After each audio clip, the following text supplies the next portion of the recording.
Bom dia, estamos no dia 269 de leitura da Bíblia. Começaremos com o livro 1 de João, capítulo 4. O Espírito da Verdade e o Espírito do Erro. Amados, não deem crédito a qualquer espírito, mas provem os espíritos para ver se procedem de Deus, porque muitos falsos profetas têm saído mundo afora. Nisto vocês reconhecem o Espírito de Deus. Todo espírito que confessa que Jesus Cristo veio em carne é de Deus. E todo espírito que não confessa isso a respeito de Jesus não procede de Deus.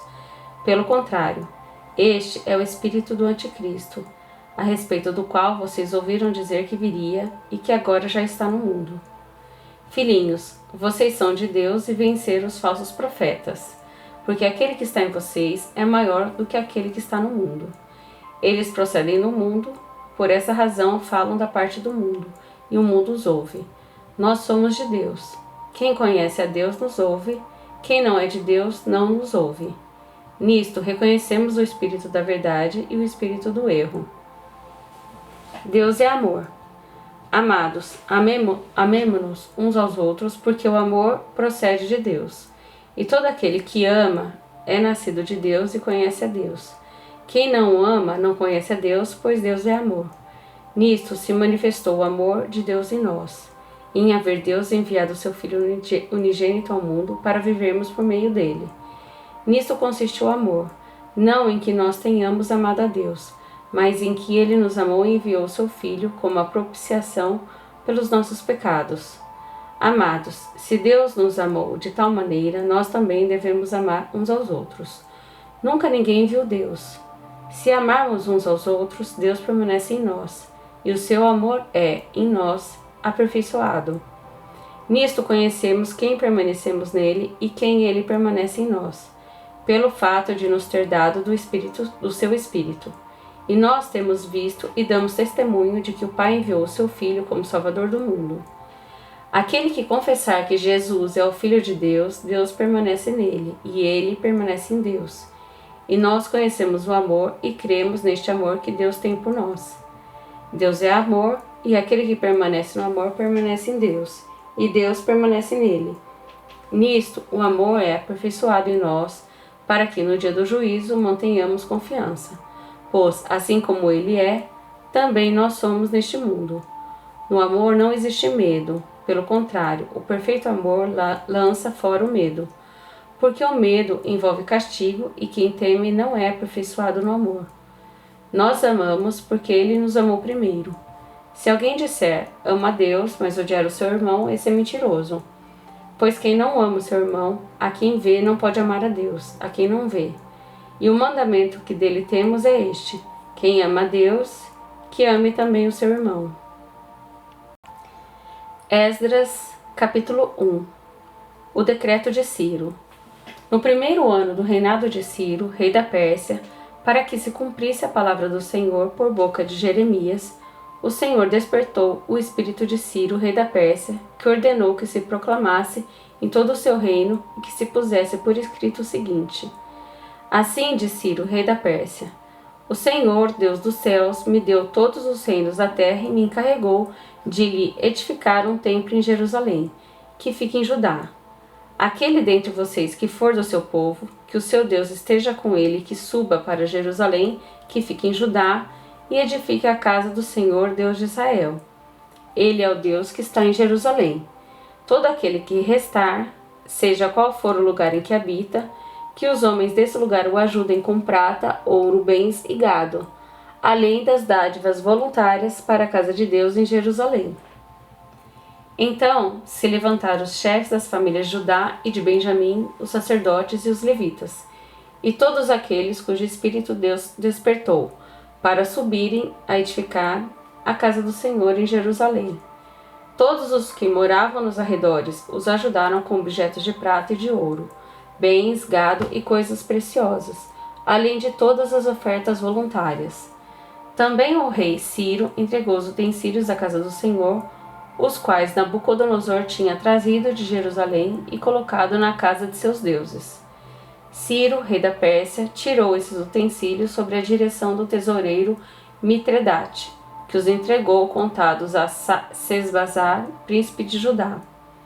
Eis o número deles: 30 bacias de ouro, 1000 bacias de prata, 29 facas, 30 taças de ouro, 410 taças de prata menor qualidade e 1000 outros objetos. Todos os utensílios de ouro e de prata foram 5.400. Sesbazar levou todos esses consigo quando os exilados voltaram da Babilônia para Jerusalém. Esdras capítulo 2. A lista dos que voltaram da Babilônia. Estes são os filhos da província que voltaram do cativeiro, do meio dos exilados de Nabucodonosor, rei da Babilônia, tinha levado para lá.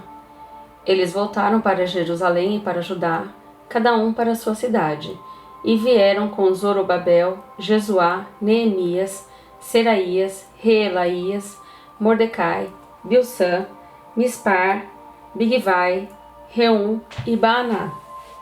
Eis o número dos homens do povo de Israel, os filhos de Parós, 2.172. Os filhos de Cefatias, 372. Os filhos de Ará, 775. Os filhos de Paate Moabe, dos filhos de Jesuá Joabe, 2.812. Os filhos de Elão, 1.254. Os filhos de Zatu, 945. Os filhos de Zacai, 760. Os filhos de Bani, 642. Os filhos de Bebai, 623. Os filhos de Asgade, 1.222. Os filhos de Adonicão, 666. Os filhos de Bigvai, 2.056. Os filhos de Adim, 454. Os filhos de Ater, da família de Ezequias, 98. Os filhos de Bezai, 323. Os filhos de Jora, 112. Os filhos de Razum, 223. Os filhos de Gibar, 95. Os filhos de Belém, 123. Os filhos de Netofa, 56. Os filhos de Anatote, 128. Os filhos de Asmavete, 42. Os filhos de Kiriate Arim, Sefira e Beerote, 743. Os filhos de Ramai de Geba, 621. Os filhos de Micmas, 122. Os homens de Betel e Ai, 223. Os filhos de Nebo, 52. Os filhos de Magbis, 156. Os filhos do outro Elão, 1.254. Os filhos de Harim, 320. Os filhos de Lode, Hadid e Ono, 725. Os filhos de Jericó, 345. Os filhos de Senaá, 3.630. Os sacerdotes, os filhos de Jedaías, da casa de Jesuá, 973. Os filhos de Imer, 1.052. Os filhos de Pazur, 1.247. Os filhos de Harim, 1.017. Os levitas, os filhos de Jesuá e Cadmiel, dos filhos de Rodavias, 74. Os cantores, os filhos de Asaf, 128.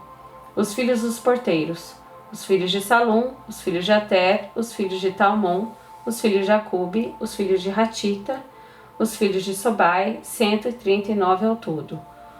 Os servidores do templo, os filhos de Zia, os filhos de Razufa, os filhos de Tabaote, os filhos de Queros, os filhos de Sia, os filhos de Padom, os filhos de Lebana, os filhos de Hagaba, os filhos de Acube, os filhos de Hagabe, os filhos de Samlai, os filhos de Hanã, os filhos de Gidel, os filhos de Gaar, os filhos de Reaías, os filhos de Rezim, os filhos de Necoda, os filhos de Gazão, os filhos de Uzá, os filhos de Pazéia, os filhos de Bezai, os filhos de Asná, os filhos dos Meunitas, os filhos dos Nefuseus, os filhos de Baquebuque, os filhos de Racufa, os filhos de Harur, os filhos de Baslute, os filhos de Meida, os filhos de Harsa, os filhos de Barcos, os filhos de Cícera, os filhos de Temar, os filhos de Nesias e os filhos de Ratifa, os filhos dos servos de Salomão, os filhos de Sotai, os filhos de Soforete, os filhos de Peruda,